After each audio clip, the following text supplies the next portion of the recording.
Today is about story number 15, and this is tells something about my mom.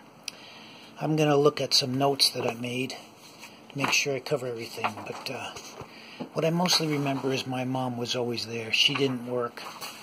When I got up, she was there. When I came home from school, she was there with something to eat. At night, she was home, so she just didn't work, which was great. Nowadays, it's not as easy to do that, I guess, but then it was more the norm, I think. I had a friend, his mom worked, but she was the only breadwinner, so she had to work. My mom had narcolepsy. I don't know if you know what that is, but it's a nervous disease, and she had to sleep a lot, so she could sleep at the drop of a dime, and also her knees could be weakened, and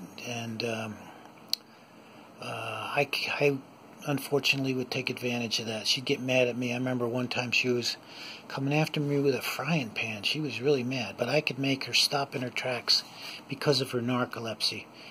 I never heard her say a bad word about anybody.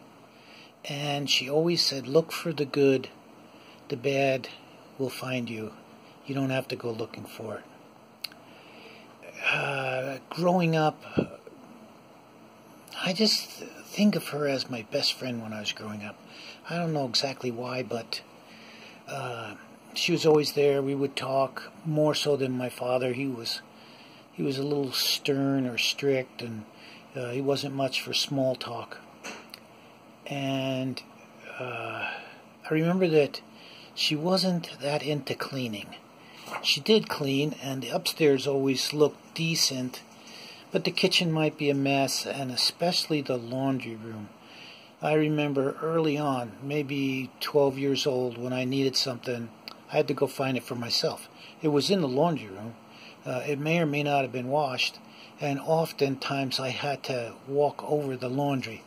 I don't know why, but she obviously didn't like to do laundry. And when I left home and went in the Army, I became meticulous at that kind of thing. So I went from living in a place where if you needed a shirt you had to iron it, to in the Army I knew where everything was in my footlocker and everything was neatly pressed, etc., etc. So that's like the opposite. But she was just a wonderful, happy lady, and that's how I remember. Just always there, always had a good word to say, always ready to feed you or your friends, and just, I don't remember a harsh word from her at all. Just a wonderful lady.